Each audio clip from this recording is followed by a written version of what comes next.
Hello friends, आप सभी का हमारे YouTube channel Anand nursing file पर स्वागत है। आज हम इमेज बेस्ड क्वेश्चन में ट्यूनिंग फोर्क के बारे में सीखते हैं, जो इम्पोर्टेंट क्वेश्चन बनता है इन इमेज बेस्ड क्वेश्चंस। तो आइए देखते हैं। Tuning fork is the tool use to test a patient hearing. Tuning fork का यूज हम पेशेंट के हियरिंग टेस्ट के लिए करते हैं। The physician strike the prongs part of the tuning fork, causing them to vibrate and produce humming sound. Means tuning fork में हम hearing test करते हैं। इसमें फिजिशियन जो ट्यूनिंग फोर्क का प्रोंग है, जो आपको अभी हम पिक्चर में दिखाएंगे, उसको फिजिशियन स्ट्राइक करता है, जिसमें से एक वाइब्रेटिंग साउंड प्रोड्यूस होती है, जिसको कहते हैं हम humming sound. Then the prongs are placed next to the patient's skull near the ear, with the patient describing what they heard. After the vibrating humming sound, we place the prongs nearby the patient's skull near ear and ask about the hearing sound to the patient.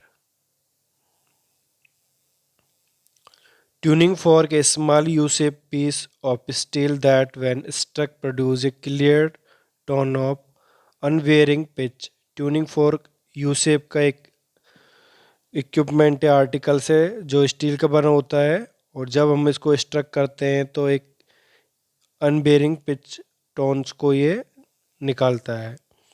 There is a handle on the curve part, the prongs of the fork vibrate alternately toward and away from the each other. Tuning fork को हम handle की सहायता से पकड़ते हैं और इसको जब हम स्ट्रक करते हैं तो इसके प्रोंग्स हैं जो वाइब्रेट होते हैं alternately opposite side. The pitch depend on the rate of the vibration which depend on the length and thickness of the prongs. और जो वाइब्रेशन का डेप्थ है वो डिपेंड करता है कि ट्यूनिंग फोर्क का लंबाई कितना है, उसका मोटाई कितना है, एंड प्रोंग्स का कितना लंबाई है, कितना मोटाई है। तो आप यहाँ देख रहे हो इमेज में tuning fork U shape equipments, जिसमें prongs and stem and foot piece. This is the picture of tuning fork and this is U shape articles that is used for the test of hearing. Next देखते हैं parts of the tuning fork. Parts of a tuning fork, mainly three parts: foot piece, stem and prongs. Next, how to use tuning fork. Hold the stem of the tuning fork between the index finger and thumb of your right hand without touching the prongs. इसको हमें किस तरह से use करना है? Tuning fork को हमको stem से पकड़ना है, जो फुट एंड है, by the index finger and thumb of right hand without touching the prongs. Next, strike the junction of superior 1/3 and inferior 2/3 of the prongs. Area of maximum vibration on a rubber pad or elbow. Tuning fork को जब हम strike करेंगे तो उसका superior 1/3 या inferior 2/3 को अपन को struck करना है किसी रबड़ पैर पर या एल्बो पे। Next, advantage of tuning fork, it produces a pure tone, vibrate real close to its fundamental frequency, produce very little overtone. तो इसके एडवांटेज है कि ये एक तरह से बिल्कुल प्योर टोन निकालता है, इसमें किसी तरह की ओवरलैपिंग नहीं होती, और एक रियल वाइब्रेशन प्रोड्यूस करता है। Next, test by tuning fork.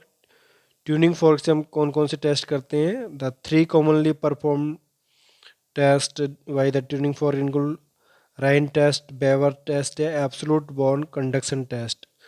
ये 3 टेस्ट मुख्यतः ट्यूनिंग फोर्क से किए जाते हैं, जिसमें राइन टेस्ट, बेवर और एब्सोल्यूट बॉन्ड कंडक्शन टेस्ट जो हियरिंग टेस्ट कहलाते हैं।